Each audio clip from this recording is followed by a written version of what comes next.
live in a beautiful world surrounded by technology.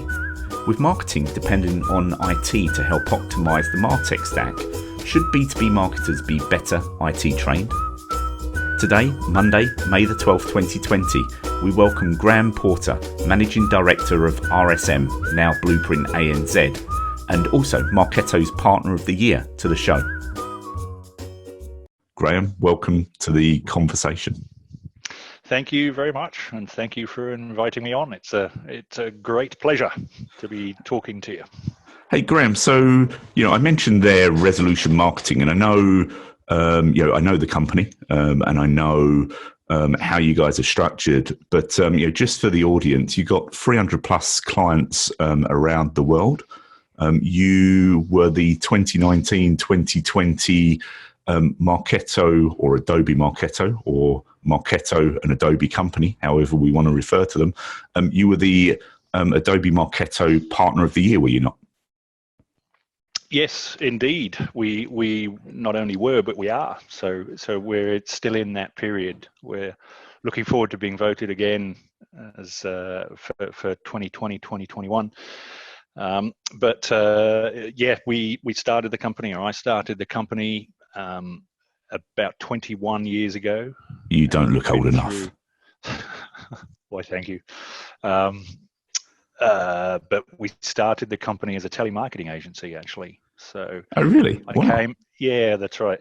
We've been through all sorts of different, connotations or different phases of our life. And 21 years ago, I was working for an IT company called Borland. So those of you that would remember development tools, C++ kind of took off when Borland development tools and IDEs, as they called them, workbenches for programmers, when they kind of revolutionized that. Back in the day still, when people were loading programs from floppy drives onto PCs that were all quite new. So I was the VP for marketing for Borland around the Asia Pacific region. And Borland did some really strange things at the time, and eventually it ended up being acquired by another company, but did some strange things, changed its name, had a few interesting CEO decisions, and I made a resolution, hence the name resolution marketing, resolution never to work for an IT company that was founded out of the US ever again, because I got all cross and what have you. Started a company which then had 5 people. It was sort of being run out of it. I'd like to say it was run out of a garage, but we actually had quite a plush office, so I won't point to it too much.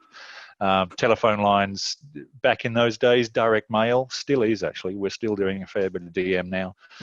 Direct mail was very important. Fax outs were very important. Email was kind of at the beginning of mass email. So we started that, and over the period of time, we became a very sizable telemarketing agency.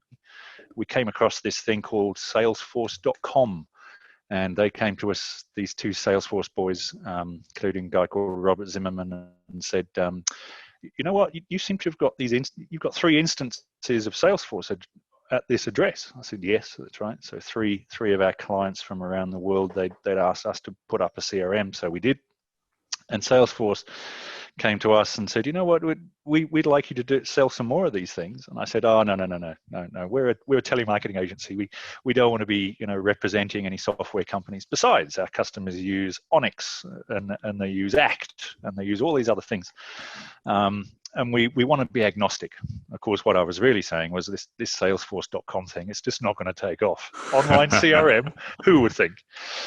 And that all came from the fact that I was a computer programmer. So that was my history, how I became a marketing head, and then an agency head is difficult to say. But it sort of evolved. Then over time, we evolved from telemarketing into doing marketing automation with Marketo. And in the last 10 years, we have done now over 300 Marketo implementations, mostly around Australia and New Zealand. And we were acquired a year and almost 11 months now by a company called Bluprint, which is headed up out from Liverpool in the UK. And so we are now a part of that organization. So Bluprint X is the name of that organization, and I actually run the Asia Pacific region, but the name of my company is Bluprint X ANZ.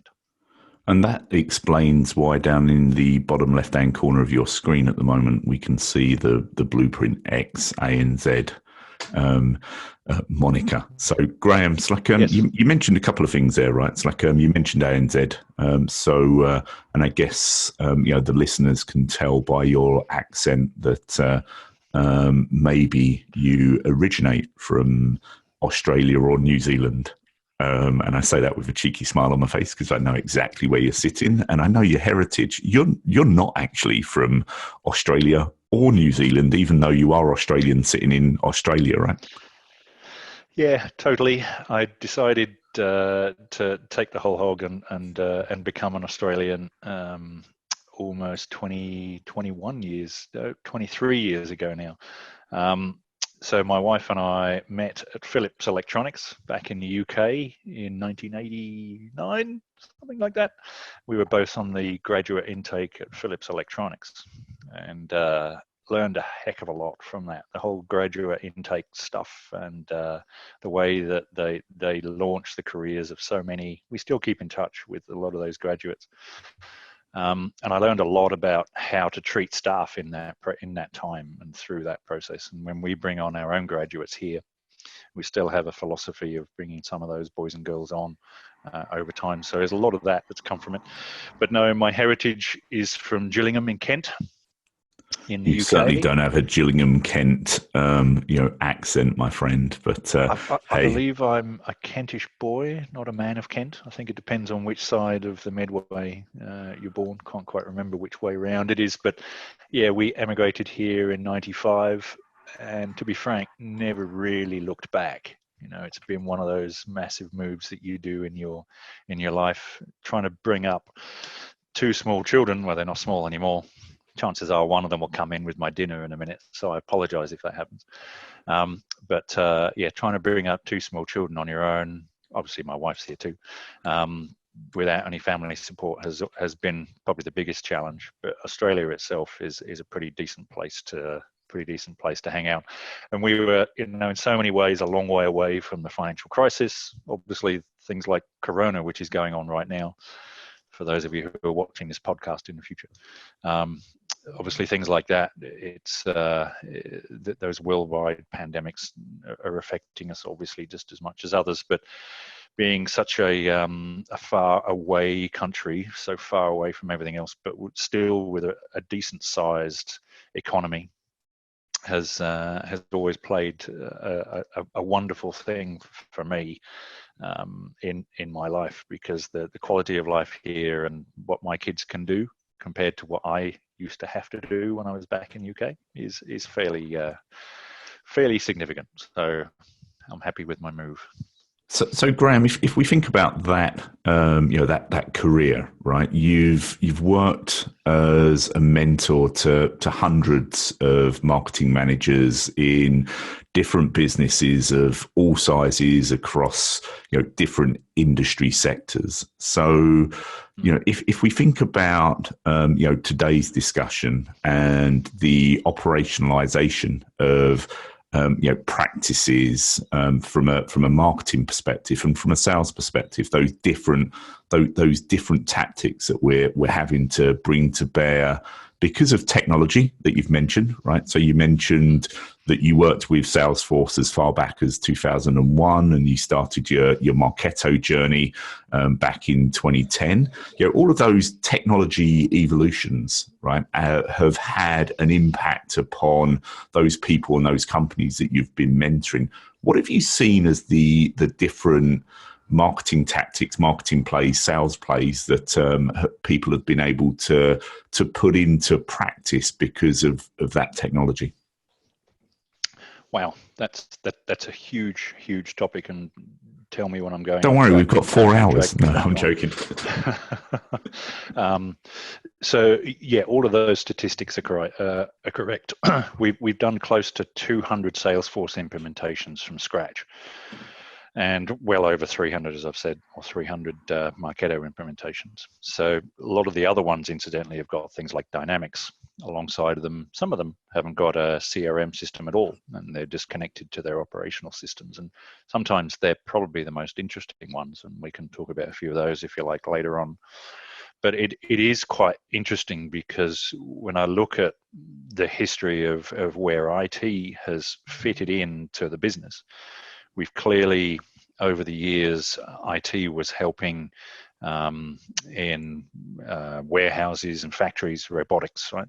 Bringing all of that technology in and helping that part of the business, and then technology arguably probably started helping the accountants next, things like general ledgers and finance systems, and then CEOs with reporting systems, and then technology came along and helped the HR teams, and then eventually got to the sales teams, people like the users of Salesforce. Arguably, marketing people probably got a little bit of help there when Salesforce came along, but not a great deal. And then, of course, the marketing technology, the martech stack, as we now call it, with all of those 5,000, 10,000, whatever number of systems you want to believe exist in the world for marketing people now. All of those things have just happened, and it's happened at such an enormously fast rate that the marketing people, and this is what I find the marketing people, when I go and talk to them, and a lot of the folks that I go talk to on a weekly basis, there's something else that's coming at them, or there's another salesperson from one of those companies, one of those IT companies, is calling to say, we can fix this problem. And sometimes these poor marketing guys don't even know, boys and girls, they don't even know they got this problem. And that's, in some cases, the sales tactic of the IT vendor in order to tell them that they've got this problem that needs solving. So it's like they're trying to constantly sell new technology and have all of these, and I'm going to call them poor marketing people. They're not, by the way. They're in a beautiful world of so much tech that can do so much stuff that you and I probably would have died for about 20 years ago. But the biggest problem for these guys, the biggest problem for the marketing people, is there's just so Salesforce some time ago. It still is a wonderful platform. It's a brilliant platform, and it itself has a huge array of different technologies that you can put on the side of Salesforce to add to the core technology to do stuff. That's been great, and it evolved over a period of time. Likewise with a lot of the HR systems and the reporting systems that I was talking about, but they tended to have one piece of technology and then a few more bits added on. Now with martech, there's just I've got the system for this, I've got a system for data cleanse over here, I've got a system for integration, I've got other systems that I need to glue together with other systems. So, and the marketing people, they're not IT people. I'm lucky in that my training has been, or my education and university was all about IT, which is weird because, as I said at the beginning, when I described my career, in that I started in IT and now I'm running a digital marketing agency. It took about 20 years for those two things to catch up. But still, when I see a lot of these marketing managers, they've come out of university and they can write. Some of them, they can write incredibly well, beautiful content. What they're not is IT people, and they're not thinking of it savvily in that way. So you asked a question about how is it that we can, or what have been the best plays. The best plays for me, and it's a stupid old chestnut, and I almost hate bringing it back up again, but I'm going to. It's the marketing and sales disjoint. And people still say to me, does that still exist? And I'm afraid to say in many places that it does. Right? There's going to be typically, the old gnarly sales guy, I'm one of those now, so I can say it, who doesn't give two hoots about what the marketing person is actually doing. Really, they don't. But trying to get a play where those two, plus a whole bunch of other people who are going to be very key in making decisions and greasing the wheels, getting those people together and coming up with a plan that allows the whole team to be successful. Those are the things that absolutely need to be focused upon. So technology, yeah, and you and I are both in technology, and I don't want to say it's irrelevant, but really it comes down to the people. Typically, and I think people have described 5 pillars, and I won't bore everybody with them, but people, process, technology, data, and content. if you focus on all of those things, you're going to be doing fine. But the most important one for me has always been the people. And so when I'm mentoring someone, and typically it's a fairly junior marketing person in order to bring them along in their career, the real focus has to be on the ability for the marketing person to actually communicate with their peers in other divisions within the business, which is sometimes very hard when they're 25, 26-year-olds, younger sometimes, who are trying to sort of step up. But really, the best plays in all of this is when sales and marketing are sitting together and starting to identify how they can do more, whatever it might be. It might be doing more with less, especially in these days when Corona unfortunately is going to destroy many marketing budgets. But they need more leads. They can't do them through events anymore. So now you've got to think very carefully about how you can't be sponsoring for that conference anymore. So now you need to think about how you're going to generate more leads yourself. And it's almost the writing's been on the wall for quite some time for the lazy marketer, where they just go out and sponsor X event, maybe 10 events in a year, get as many new leads as they possibly can, and then send a whole bunch of different emails out. Right? That stuff just doesn't happen anymore.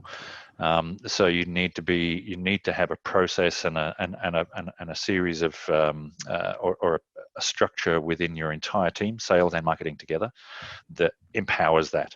And that's where, with your new organization, that's where social comes in. And it again, that I still believe scares the heck out of most sales guys. I still don't think they leverage it properly at all. I think a lot of them are gradually coming up to speed. The younger ones are obviously going to adopt it faster. I'm being rude to old people. I'm sorry about that. But, typically those are the sort of senior sales managers who sometimes need a little bit of re-education as to how all this stuff fits. But in general, it's still about sales and marketing. So Graham, you mentioned several things there, right? You mentioned budgets, leads, events. Yeah, if I picked on those three, right? It's like and if I pull them together a little bit, right? It's like if you look at industry statistics, if I can get that word out, it's like my morning, your evening. But if you look at industry statistics, right? It's like and I love data. It's like from the work we've done together. But industry statistics, 39% on average of a B2B organization's lead conversions would come from their events channel, right? It's like, and if you look at the budgets that the typical B2B organization will put into events, it'll be somewhere between 18 to 30% of the overall marketing budget, if not in some instances higher, some instances a little bit lower, but somewhere between that range. Budgets are being frozen, revisited. It's like, call it what you will, right? In so much as some spend's been committed and you can't claw it back because that's just the nature of the event, right? It's like, no one saw, this pandemic come in, and a lot of insurance clauses or get out clauses in contracts just weren't there to cover that, right? Yep. So some of that's been lost. Yep.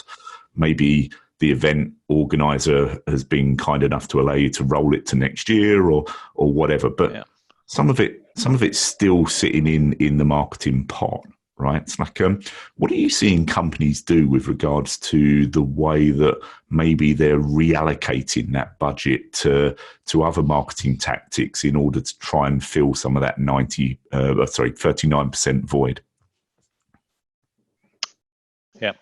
So we're seeing a lot of our clients coming back to us and asking, because we typically run their marketing automation systems for them. We run their Marketo instances basically for them, or at least we administer it.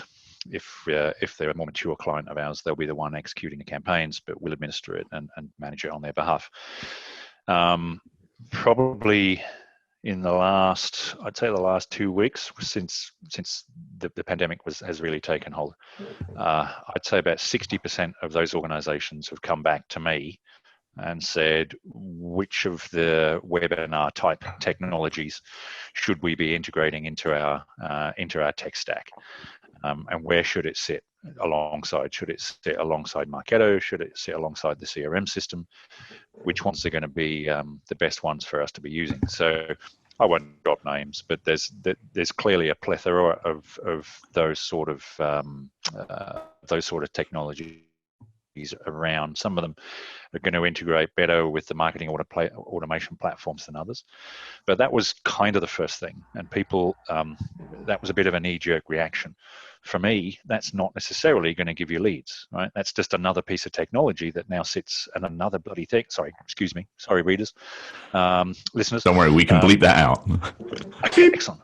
I'm in Australia. It's just going to be a beep. So yeah, it's not actually going to generate leads when you think about it. And to be frank, it's hard work running your own events. And to be frank, it's also mostly, and again, the lazy marketing person will be marketing to our own customer base or an existing database. You need new blood. You're going to be constantly requiring new blood. So with that in mind, where we see, and this probably plays fairly significantly into the organization that you're working for, we're spending a lot of our time reinvigorating all of the social channels that we can possibly find. And I'm not just talking there for about, the LinkedIn, the Facebooks and what have you, but really the channels that you know of where you can be electronically social. So that includes, and I'll give you an example of one of our clients. Just right now, we're doing helping them out with a campaign, and it's not good enough just to put things on LinkedIn and hope that this stuff's going to happen. What I'm doing is personal referrals about gingerbread houses. Now, let me tell you about this client, if I can. So go for it. Lovely client of ours for about the last year and a half, and they called us maybe a year and 3/4 ago and said, "Hey, we make gingerbread packs." Really? Tell me more. So what they do is they provide packs of gingerbread houses. The walls, the roof, all the icing, all that sort of stuff gets delivered to your house.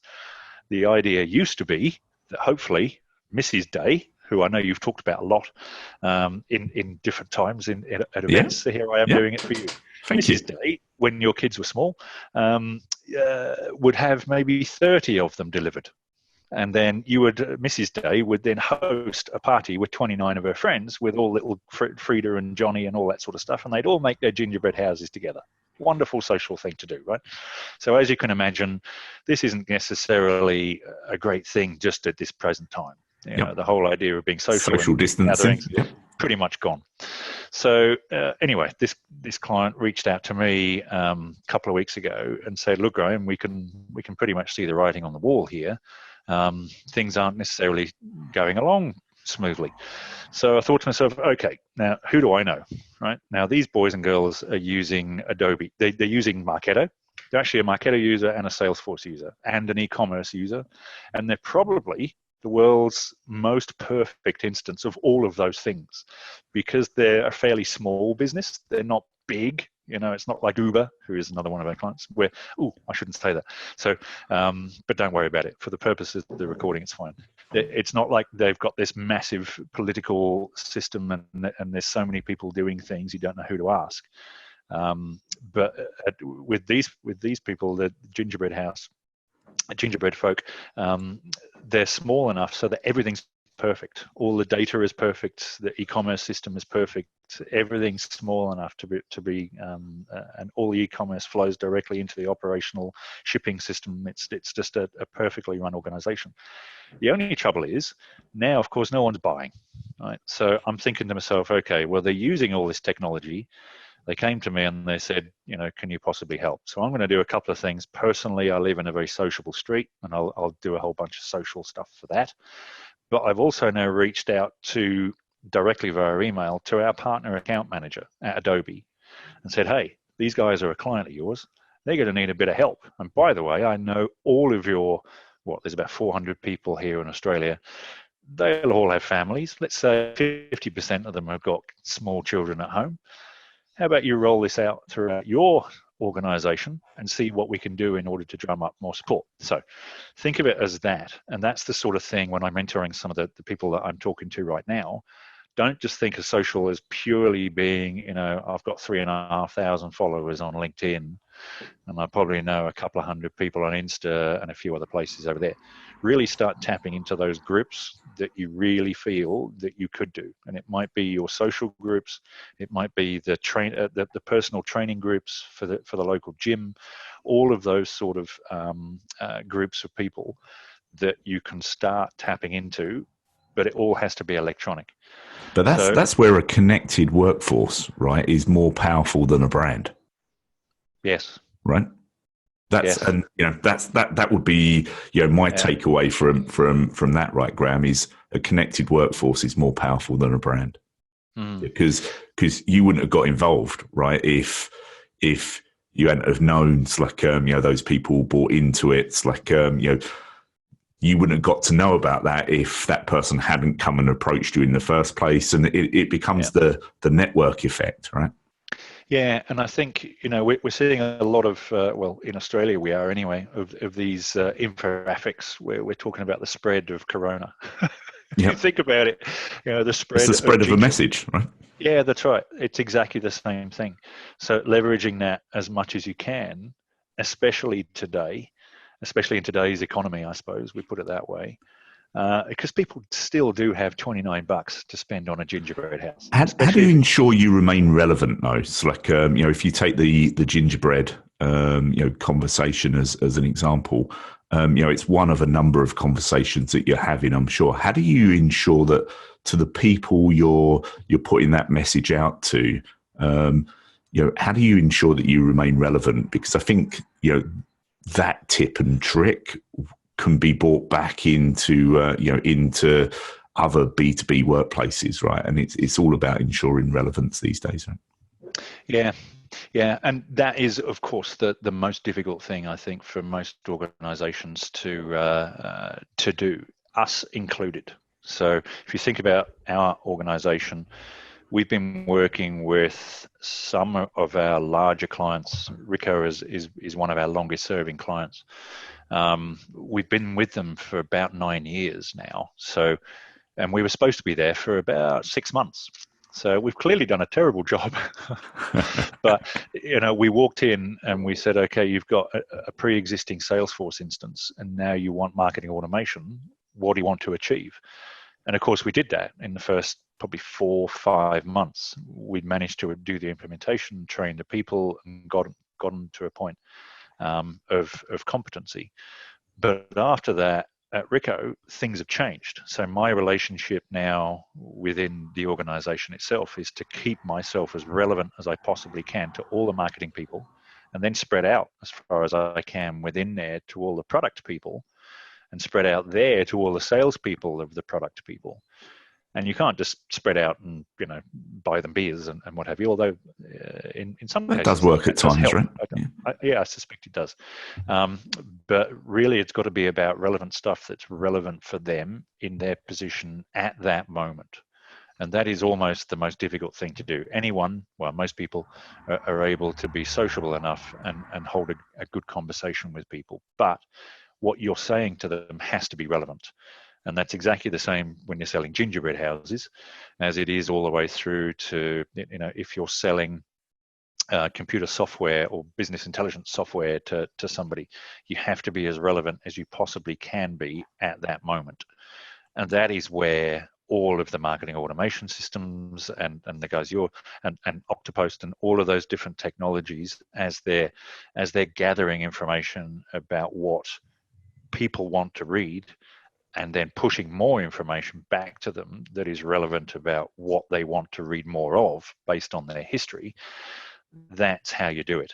Now, keeping that huge amount of data on your customers and then being able to use that data effectively is a massive problem for these marketing managers as well, because they're flooded with it. I said earlier on, they're flooded with different systems. You've got marketing systems and operational systems. What did the customer buy? Sometimes that's not even in CRM or in the marketing world at all. They've got SaaS systems, they've got social, they've got e-commerce, they've got all these different technologies coming at them. What most marketing managers that I talk to on a regular basis are saying is, just help. How do I see myself through all these different technologies? And they're also saying, but they're not really realizing yet, and also the data that's underneath here. Just looking inside of, sometimes I get one of my customers, just to pick on one customer. Just go to any record in your database, just double click and look at the stuff that is being captured inside of Marketo about what Colin just clicked on. And they suddenly realize all of the behavioral analytics stuff that it's been capturing. And some of them, the smarter ones, are starting to use that in their future campaigns. But there's so much information that we now know that is legal to be captured about what we should be doing, but very rarely do I find anybody who's put two and two together to say, okay, if I get all of my content lined up with all of the analytics stuff that I know about what these people are wanting to hear about, I should be highly relevant to these people in the moment. And what channel they want to receive it on, or channels, right? Absolutely. Yeah, because there's so many of them now. I got a message from one of my guys earlier on today, and I forgot what platform it was on. I knew I needed to go back and look at this message. It was one of my guys. It was a fairly important message about one of the clients needing something. And we're just in our business, we're on Slack, we're on Teams, we're on WhatsApp, we're on email. There's SMS as well, don't forget that. And by the time I've thought, okay, where was Mina's message, and what exactly did it say? Another 15 messages have come in that time, right? It's hard enough for me just as a human to consume all of that stuff, let alone trying to then mount scalable marketing campaigns that are going to be successful. And so to tie back to your original question, which may have been 5 minutes ago now, it's all about being as personal as you possibly can be and serving the information back without being creepy. If you're creepy, it's just not going to work. But knowing what they've clicked on before, knowing and predicting exactly what you think they should be wanting next, that's where people should be aiming their marketing messages. So, Graham, 3 things for the listeners, if I may, 3 things for them to think about as they're thinking about their technology stack, as they're thinking about their plays in this time. What 3 tips would you give to people? So to go back to very uncertain times that we are living in. So just today, I was having a conversation with a probably mid-age or mid-career, I would say, marketing person. And she'd come from a background of content writing. So think about it from a PR perspective, I suppose. So that was pretty much her history, and had moved through and done many different roles, picking up all the skills required from marketing automation through to sales automation. Very, very smart lass. So when she's trying to position herself now in order to lead her business, because that's how she thinks about it, her organization, it's not her business, but she's an employee. She wants to position herself as someone who's going to lead her organization out of these problems. We're going to try and, this organization is going to try and market their way out of the mire that they're finding themselves in. Revenue's gone 30+% down. Everyone's losing their heads a little bit, but what she's doing is being very, very sensible, level-headed, and planning in order to do basically market ourselves out of this problem. So the first one would be going back to the core of what your organization. So I'm giving the tips now. So the first one would be going back to the ethos of what the business was actually first created to do. So you can look at your mission statement if you like, if you get your juices from that, but really going back to some of the core messaging about how your organization can help its customers, can help people. It's not always all about money. That's really quite important. With Gingerbread Folk, we're getting no financial remuneration from that. We just want to help a good customer out, right? And we'll get some good messages from that. I know that my LinkedIn post it's being buzzed. My phone's buzzing at the moment as people are liking it. So it's important that you do some of those things, but really go back to the core of what your business was all about in the first place, and then try and re-engage with those customers. So some of those customers that you probably haven't spoken to for years are ones that you really should be focusing on right now, because they'll be the ones that have trusted you and known you over that period of time. So first one is look at your content. The second one is look at the data. So the data that hopefully you've been gathering inside of your social systems or inside of your marketing automation systems, and have a good look at that stuff and start to analyze it. If you haven't already, some people already are, so well done. But as I said earlier, some marketing people haven't quite gotten to all that stuff just yet. But you'll be amazed by the gems of the sort of campaigns that you can start to build once you really start to analyze that data. And if you haven't done that for the last 3, 4, 5 months, you really need to be doing it now. And if you haven't got that stuff, you need to build it now, because people will still be hitting your website, hopefully. And you need to start looking at what on earth it is that you can do to sell more stuff to those people. And the right way to do that is the third part, tying those two things together. So taking the data about what the historical stuff that they have and what they've bought from you in the past, and then getting really clear and precise messaging. So those would be the three things that I think, if you go back to the core of marketing, that's really what it's all about. Excellent communication. And this goes for everything, by the way. So I'm really annoyed by our politicians here. I don't know how Boris is doing in your neck of the woods, because I don't see a lot of what he's doing. But I know our politicians in this country, in Australia, they have been very unclear.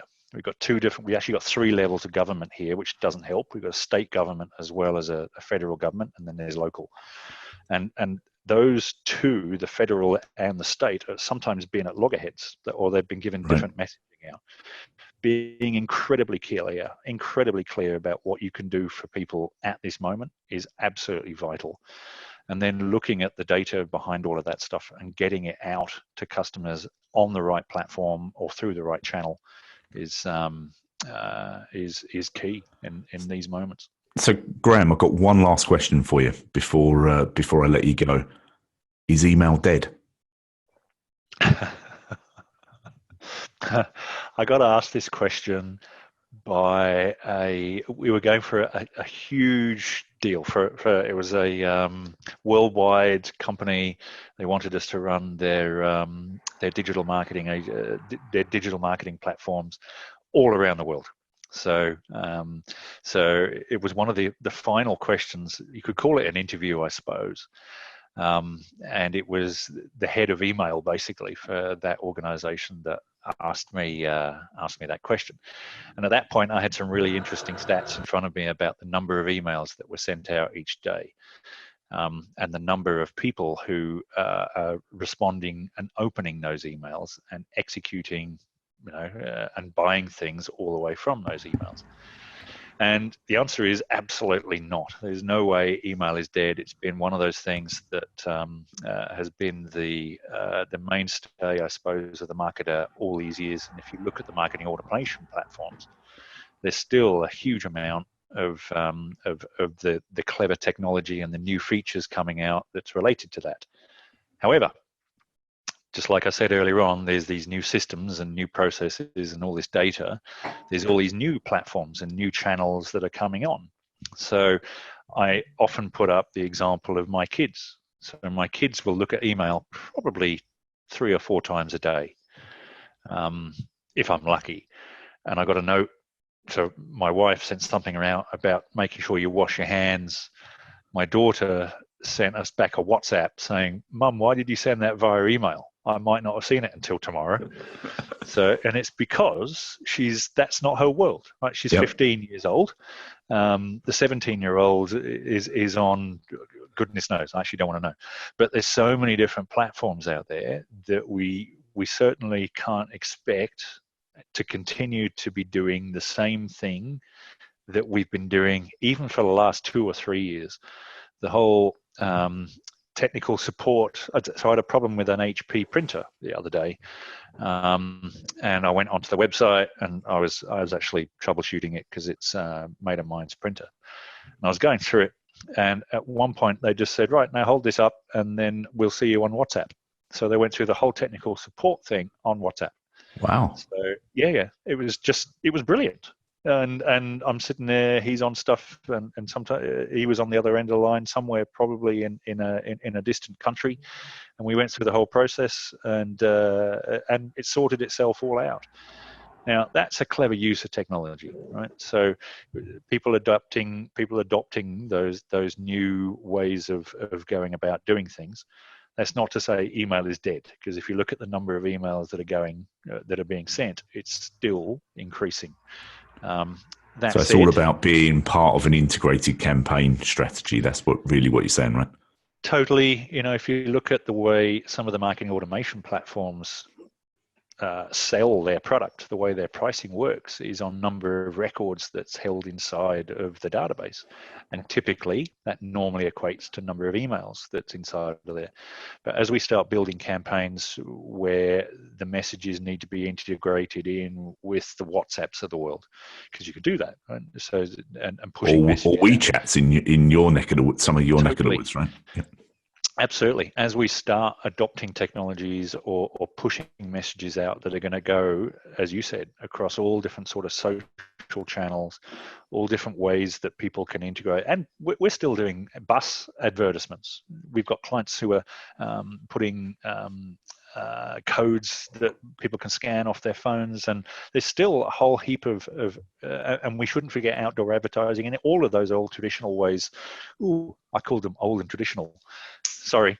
That would be you and me, Graham. Yeah, possibly. Or you and I, if I was speaking correctly, right? Hey, so Graham, I am so appreciative of you being able to join the conversation today and the discussion. Thank you so much for all of your insights. You're Graham Porter. I'm Colin Day. This was an Oktopost podcast. Thank you so much, Graham. Thank you, and hopefully it was useful and insightful. Graham, you're a star. Thank you so much.